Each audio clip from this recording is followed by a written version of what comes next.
Hello students of class 11th, आप लोग कैसे हैं।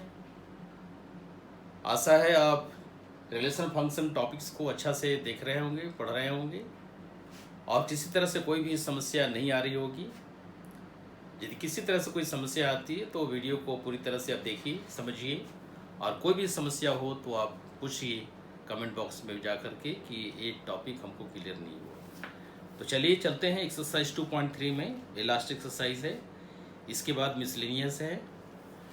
तो हम लोग पहले क्वेश्चन देखेंगे, इसके साथ साथ जो जो रिक्वायरमेंट है उसका डिस्कशन करेंगे। तो एक्सरसाइज 2.3 का फर्स्ट क्वेश्चन है, which of the following relation और फंक्शन। पहला जो है क्वेश्चन को लिख लेते हैं, फिर डिस्कस करेंगे। विच ऑफ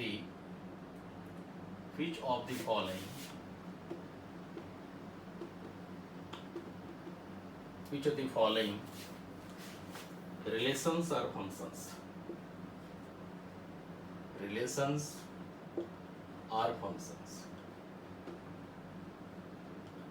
इसमें से कौन सा रिलेशन जो है फंक्शन है। गिव रीजन, कारण बताना है। Give reason. If it is a function, determine its domain. If it is a function, it is a function, determine the domain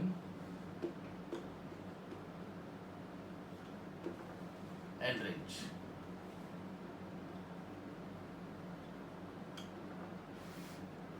question लिख लेते हैं, फिर डिस्कस करते हैं। फर्स्ट है 2 1 5 1 8 1 11 1 14 1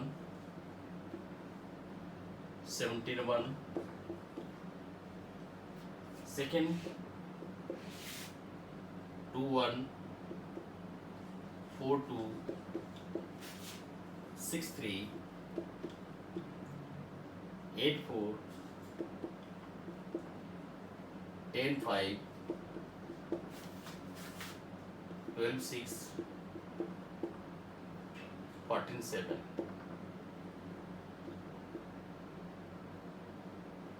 नेक्स्ट है थर्ड में, सेट कंटेनिंग ऑर्डर पेयर 1 3 1 5 2 5। तो पहले इस क्वेश्चन को देखें हम लोग, फिर इस पर डिसीजन लेते हैं। ये क्वेश्चन करने से पहले हम लोग डिसाइड करते हैं कि हमको करना क्या है। तो पहले देखिए कि इस क्वेश्चन में हमको क्या क्या करना है।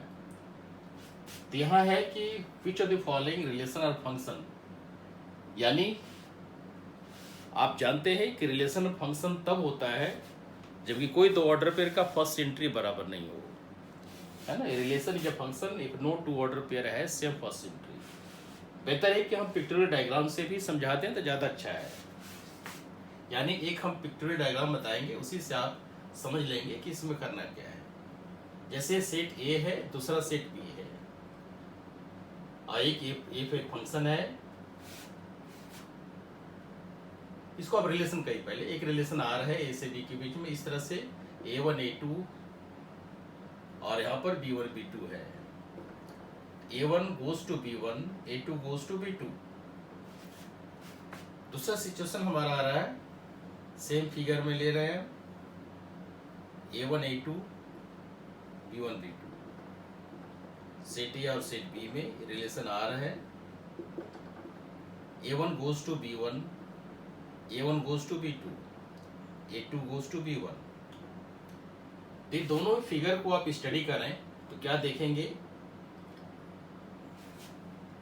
फर्स्ट फिगर में आप देखिए, सेट ए में एलिमेंट्स क्या है, A1 A2 है, और सेट बी में एलिमेंट B1 B2 है।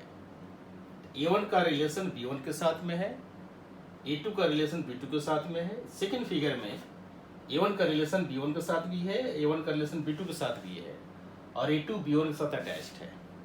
तो दोनों ही सिचुएशन को आप ऑब्जर्व करेंगे तो देखेंगे कि फर्स्ट जो पिक्चर है इसमें क्या है कि A1 मान लेते हैं कि A1 कोई स्टूडेंट का नाम है, और नेम ऑफ पर्सन है, और बी सेट जो है हाउसेस हैं या number of rooms in a house है। तो एक रूम B1 है, दूसरा रूम B2 है। A1 एक स्टूडेंट है जो B1 कमरे में चला गया, A2 दूसरा स्टूडेंट है जो B2 कमरे में चला गया, यानी पर दोनों स्टूडेंट अपने अलग अलग कमरे में चले गए। ये क्लियर हो गया। अब ये क्या बता रहा है, उसी तरह से A1 एक स्टूडेंट है जो B1 कमरे में भी चला गया और B2 कमरे में भी चला गया। तो इस तरह से ये जो संभावनाएं नहीं बन रही है, क्योंकि A1 एक समय में चाहे तो B1 के पास जाएगा या B2 के पास जाएगा। A2 जो है B1 के साथ गया, ये सही है, लेकिन A1 यहाँ पर B1 के साथ भी गया और B2 के साथ भी गया, जो संभव नहीं है। इसलिए हमारा जो सेकंड केस है इसको कहेंगे not a function, not a function. I क्या है, it is a function, it is a function. ये जो बेस है जो हम क्लियर किए हैं, इसको ध्यान रखिएगा। क्वेश्चन क्या है, which of the following relation are function. ये रिलेशन है, इसमें कौन सा रिलेशन फंक्शन है समझ गए। पहला काम आपको ये चीज क्लियर हो गया। दूसरा है गिव रीजन, कारण बता दिए। कारण बताया कि A1 B1 के साथ गया, A2 माने डिफरेंट एलिमेंट डिफरेंट इमेजेस रखते हैं, ऐसा कहिए।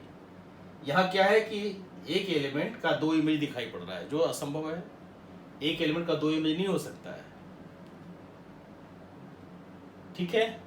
दो एलिमेंट का एक इमेज हो सकता है, लेकिन जैसे जुड़ो भाई हैं, जुड़ो भाई के एक जैसा चेहरा हो सकता है। तो ये समझने के लिए सवाल है, ऐसा आप समझ सकते हैं। A1 जो है B1 के साथ गया, A2 A1 B2 के साथ गया, तो ये संभव नहीं है। इसीलिए आपका जो रीजन रखी जाएगा। बोला है यदि फंक्शन है तो इसका डोमेन निकालिए और रेंज निकालिए। क्योंकि फर्स्ट फंक्शन है तो डोमेन क्या हुआ भाई, डोमेन हुआ सेट A का सारे एलिमेंट A1 A2 डोमेन में आएगा। और रेंज क्या है, तो रेंज B1 B2 आ गया। सेकेंड हमारा फंक्शन नहीं है तो प्रश्न पैदा नहीं होता। तो इस तरह का प्रश्न का हल करने के लिए आपको इस पिक्चर का सहारा लेना। अब चलिए आपका जो दिया क्या है, आप फर्स्ट में देखिए। फर्स्ट में क्या दिया है, बेहतर है कि आप पिक्टोरियल डायग्राम से इसको आप समझ लें। एक सेट मान लीजिए कि हमारा A है, दूसरा सेट B है। हमको चेक करना है कि रिलेशन फंक्शन है कि नहीं। A में क्या है, फर्स्ट एंट्री जो होगा A का एलिमेंट होगा, यानी 2 5 8 11 14 एंड 17। तो हुआ 2 5 8 11 14 एंड 17, ये हमारा सेट A का एलिमेंट होगा। सेट B का एलिमेंट क्या है, सभी में 1 है, तो सिर्फ सिंगल 1 है। इस तरह से यानी 2 1 की ओर गया, 5 भी 1 की ओर जा रहा है, 8 भी 1 की ओर जा रहा है, 11 1 की ओर जा रहा है, 14 भी 1 की ओर जा रहा है और 17 भी 1 की ओर जा रहा है। यानी आप देख रहे हैं कि बहुत से लोग, यदि ये जो है नंबर ऑफ पीपल्स है, सेट ऑफ पीपल्स हैं, और बी है रूम इन हाउस, एक घर में एक ही कमरा है, तो 1 2 3 4 5 6 लोग एक कमरे में रह रहे हैं, ये संभव है। This is possible. तो पहला क्या है, which is the following relation of function, तो तुरंत कह दें yes it is a function. अब चूंकि फंक्शन है, डोमेन क्या है भाई, तो डोमेन आपका हो गया सेट है 2 5 8 11 14 एंड 17, ये हमारा डोमेन हो गया। अब आपका रेंज क्या है, तो इसमें रेंज हो जाएगा सिर्फ एक एलिमेंट पर। इस तरह से जो ये फंक्शन है, रिलेशन जो है फंक्शन हुआ, जिसमें डोमेन भी है रेंज भी है। क्लियर हो गई ये, इसको आप समझ गए। तो फर्स्ट आपका क्लियर हो गया, फर्स्ट हमारा क्या है, फंक्शन हो गया। अब इसी तरह से सेकंड को देखिए। आप मान लेते हैं कि आप रखते हैं, तो फर्स्ट एंट्री देखिए क्या है, 2 है 4 है 6 8 10। आप इसको पिक्चर में पिक्चर डायग्राम में देख लीजिए, तो आप क्लियर कर लेंगे।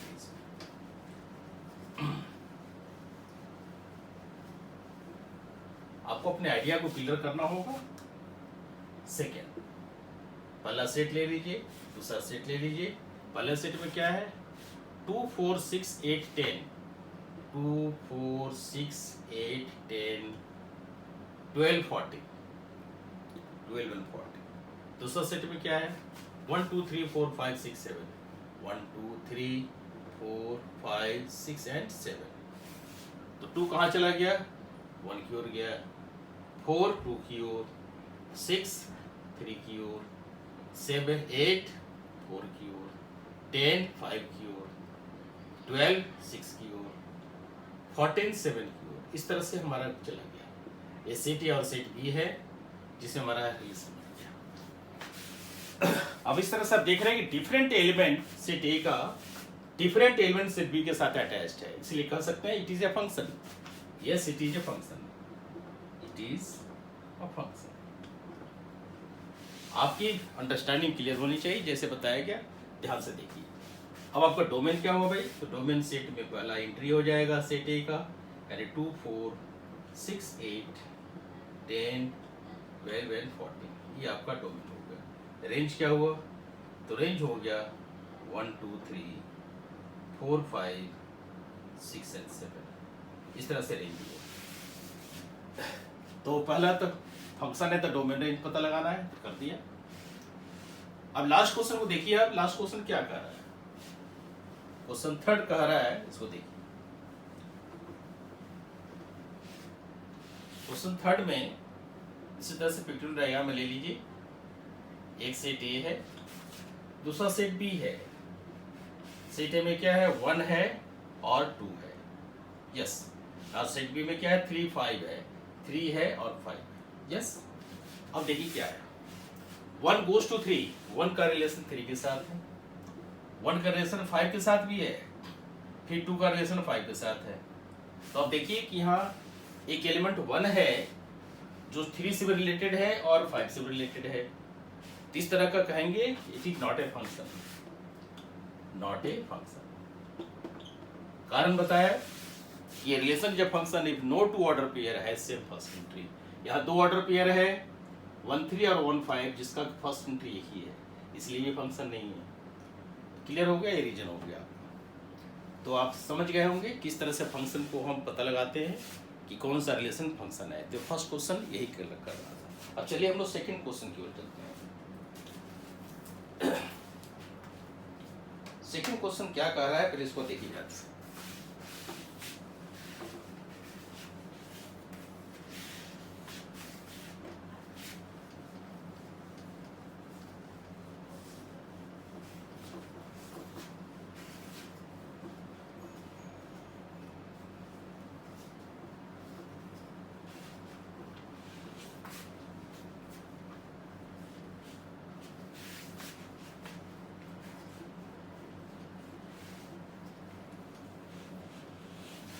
सेकंड जो है फंक्शन है कि नहीं है इसका पता लगाना है, क्या है।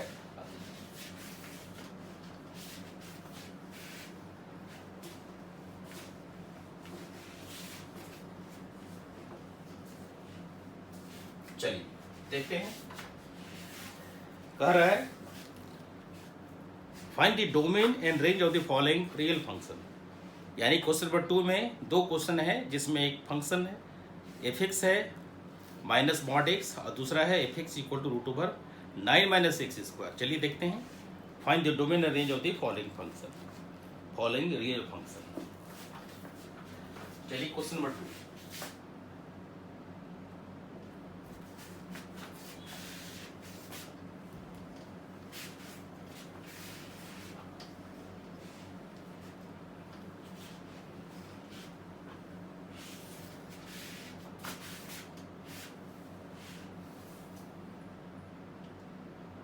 find the domain and range of the following real function।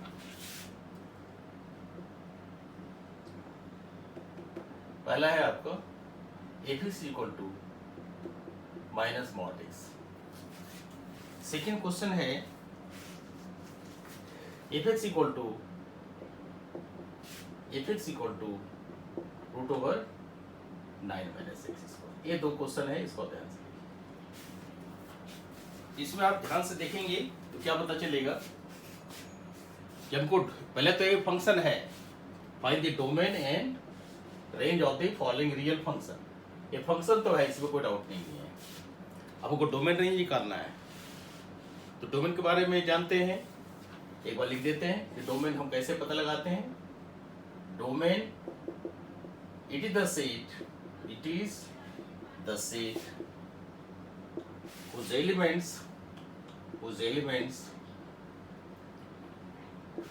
are satisfied by the function। यानी डोमेन वह सेट होता है जिसके एलिमेंट फंक्शन के द्वारा सेटिस्फाई हो जाता है। और रेंज क्या है? रेंज है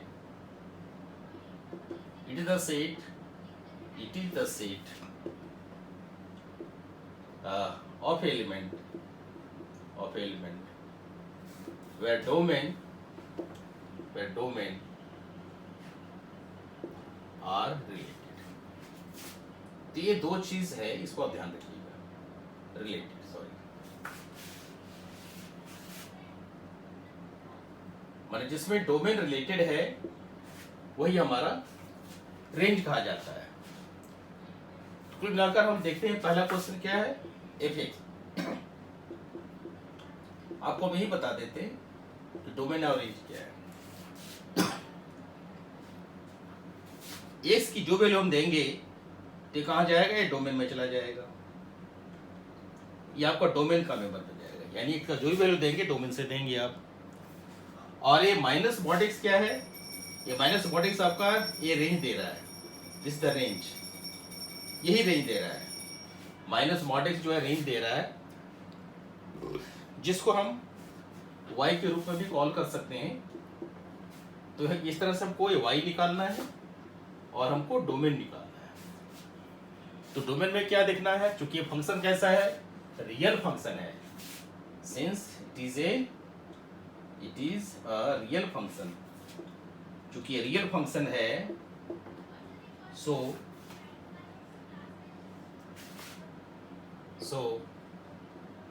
its domain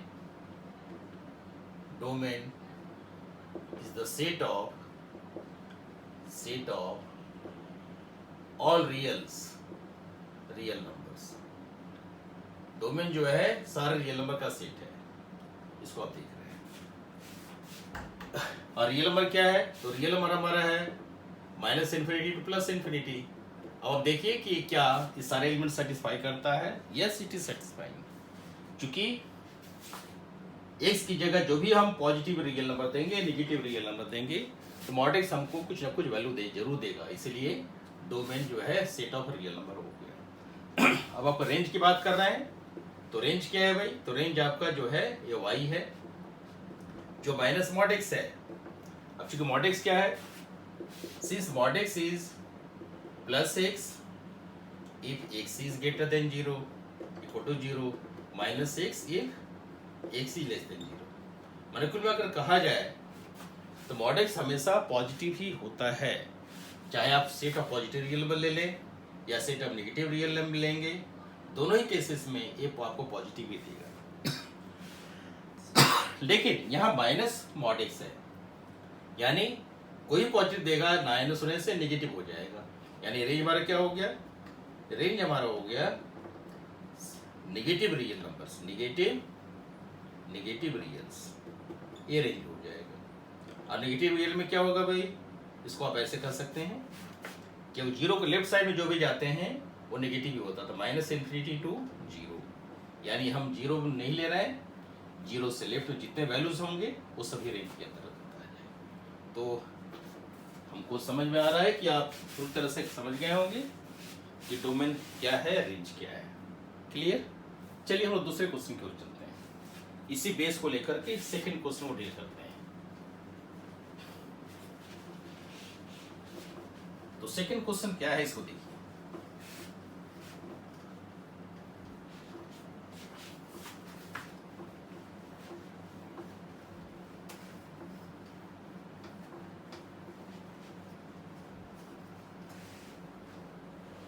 सेकंड क्वेश्चन है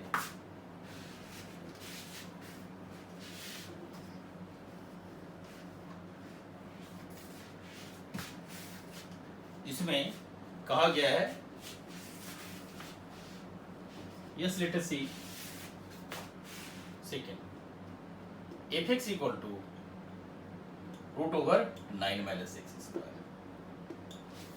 काम करने से पहले एक बार चेक कर लेते हैं कि क्या सेट ऑफ रियल नंबर के सारे वैल्यू को सेटिस्फाई करता है या नहीं करता है। तो हमको लग रहा है यहाँ पर देख करके आप देखेंगे कि रूट ओवर जो क्वांटिटी होता है, जरूर जो भी क्वांटिटी होता है तभी एग्जिस्ट करता है। मैंने ऐसे करना चाह रहे हैं, f(x) exist if 9 minus x square is greater than equal to 0। जब 9 माइनस एक्स स्क्वायर 0 से बड़ा होगा या 0 के बराबर होगा तभी एग्जिस्ट करता है। चूंकि हम जानते हैं root of negative doesn't belongs to real number, ये रियल नंबर बिलोंग नहीं करता है, इसलिए जब भी होना होगा तो उसको पॉजिटिव ही होना होगा। इसी बेस को लेकर किसको चले हमें। तो अब चलिए 9 माइनस एक्स स्क्वायर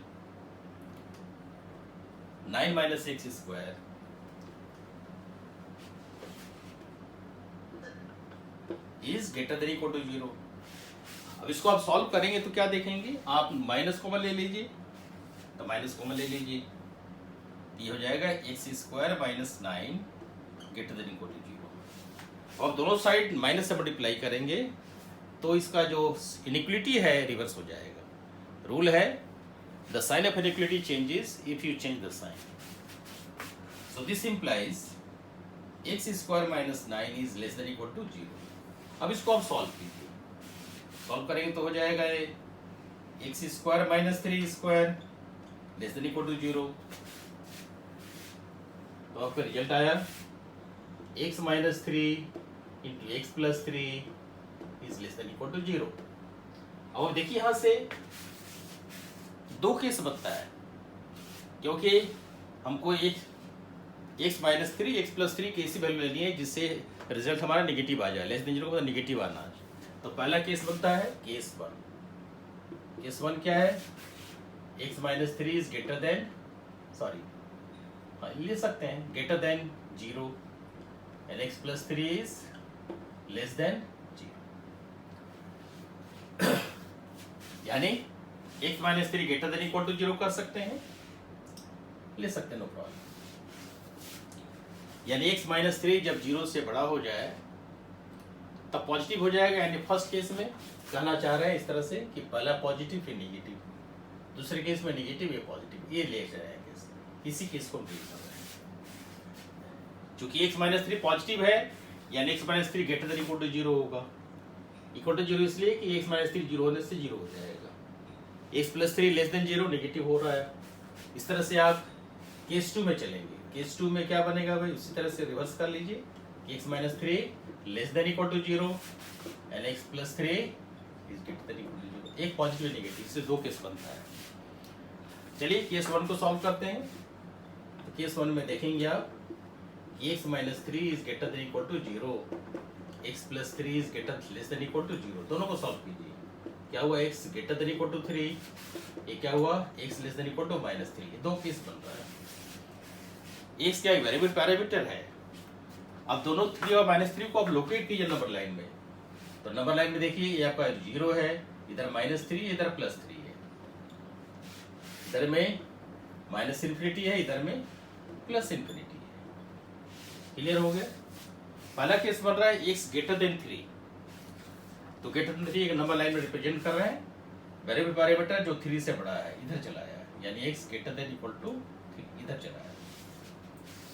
फिर है x less than equal to minus 3, x less than minus 3, तो माइनस 3 सबसे बड़ा है तो इधर क्वांटिटी आया, यानी x less than equal to minus 3। तो आप देखिए क्या दोनों एरर में क्या कोई मैचिंग है क्या, तो दोनों में कोई भी, क्योंकि इधर का वैल्यू इधर जा रहा है लेफ्ट की ओर, माइनस 3 से लेफ्ट जा रहा है, और इधर का वैल्यू आपका 3 से राइट की ओर जा रहा है।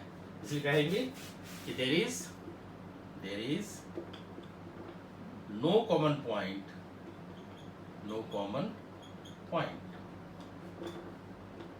of x. Therefore, this case does not hold. ये केस हमारा होल्ड नहीं कर रहा है, ये नहीं हो रहा है। जब होल्ड नहीं करेगा तो अब दूसरा केस में चलेंगे हम। अब केस 2 में आप चले जाइए। केस 2 में देखिए क्या कह रहा है, x minus 3 less than equal to 0 and x plus 3 is greater than equal to 0। अब इसको आप उसी तरह से नंबर लाइन में रिप्रेजेंट कीजिए, माइनस 3 एंड प्लस 3। तो आप देख रहे हैं पहला क्या हो रहा है, x less than equal to 3, ये हो रहा है x greater than equal to minus 3। x जो है 3 से एक छोटा है, 3 से छोटा होने का मतलब 3a है, यहां से लेफ्ट की ओर जा रहा है, और x greater than equal to minus 3 यानी यहां से राइट की ओर जा रहा है। तो आप देखिए कि माइनस 3 से 3 के बीच में जो भी वैल्यू है उस वैल्यू को ए इनइक्वालिटी सेटिस्फाई कर रहा है, यानी इस इनइक्वालिटी को आप सेटिस्फाई कराने के लिए देखेंगे तो ये वैल्यू सारे सेटिस्फाई कर रहे हैं। तो तुम कहेंगे यहां से हम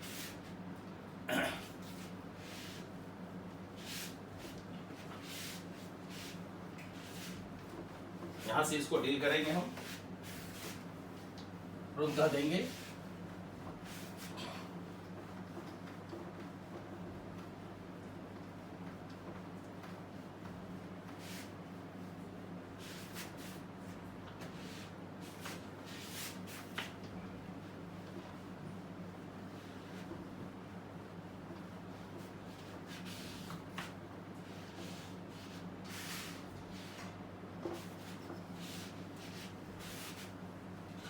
yes, we shall say like this. Therefore, the value of x, which lies between minus 3 and plus 3 holds good. The value of x which lies between minus 3 and 3 holds good. यानी therefore domain is equal to minus 3 to plus 3। ये हमारा domain हो गया, ये domain हो गया। अब आप रेंज की ओर चलेंगे, तो रेंज के लिए क्या करेंगे, range let y is equal to root over 9 minus x square. जो आपकी सवाल है उसको y मान लीजिए, तो आपको y निकालना है। चलिए देखते हैं, इसको स्क्वायर कर देंगे दोनों साइड, स्क्वायरिंग यानी हमको y निकाला। ध्यान देखिए, y square is equal to 9 minus x square, इसको बाएं साइड लाइए, x square is equal to 9 minus y square, so x equal to root over 9 minus y square. तो 9 माइनस वाई स्क्वायर हुआ। तो इस केस में आप देखेंगे पहले वाले केस जैसा ही सिचुएशन खड़ा हो गया, तो कहेंगे this holds good if 9 minus y square is greater than equal to 0। और सारा सिचुएशन पहले जैसा ही डील करेंगे, तो देखेंगे कि y square minus 9 is less than equal to 0। Okay, हम पहले वाले केस को रिपीट नहीं कर रहे हैं यहाँ पर, बल्कि उसके जैसे डिसीजन लेते चले जा रहे हैं। चलिए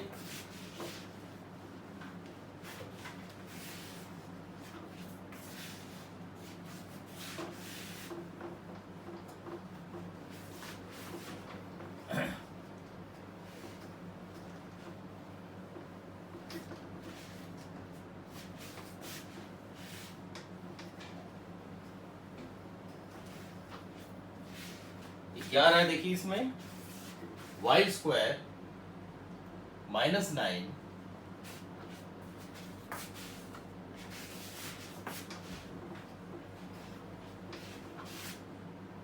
y square minus 9 is less than equal to 0। इसको आप सॉल्व करेंगे तो बन जाएगा, आपका फैक्टराइज करेंगे तो बन जाएगा y minus 3 into y plus 3 is less than equal to 0, पहले जैसा है। अब यहां से जो हमारा जो एक्चुअल वैल्यू ऑफ y होगा from previous discussion for domain we find y belongs to -3 to +3, ये बिलोंग करेगा पहले वाले लिए। अब यहाँ पर देखिए आप ध्यान से कि y क्या है भाई, y आपका है √9 - x²। अब -3 से 3 के बीच जो वैल्यू है वो क्या दे रहा है, since y belongs to -3 to 3, इसको दो भाग में डिवाइड कर लेते हैं। इसको हम कह सकते हैं -3 से 0, फिर 0 से 3, इस तरह से आप कर लीजिए। ओके, -3 to 0 इसको यूनियन ले लीजिए, यानी दोनों वैल्यू इसके एप्लीकेबल हैं इसके लिए। तो आप देखिए यहाँ से कि क्या कोई नेगेटिव वैल्यू इसको सेटिस्फाई करेगा, क्या x का ऐसा वैल्यू कुछ है क्या कि जो इसको नेगेटिव देगा, असंभव है, यानी ये पॉजिटिव स्क्वायर रूट होता है। तो तुरंत कहेंगे since y doesn't belongs to -3 0, therefore range is 0 3 और 0 less than equal to y less than equal to 3, ये आपका रेंज हुआ। इस तरह से डोमेन और रेंज आप डिस्कस कर सकते हैं। बहुत इंपॉर्टेंट क्वेश्चन है, बहुत इंटरेस्टिंग क्वेश्चन है, तो इसको आप समझिए, देखिए। नेक्स्ट लेक्चर में हम लोग बाकी क्वेश्चन को देखेंगे। Thank you.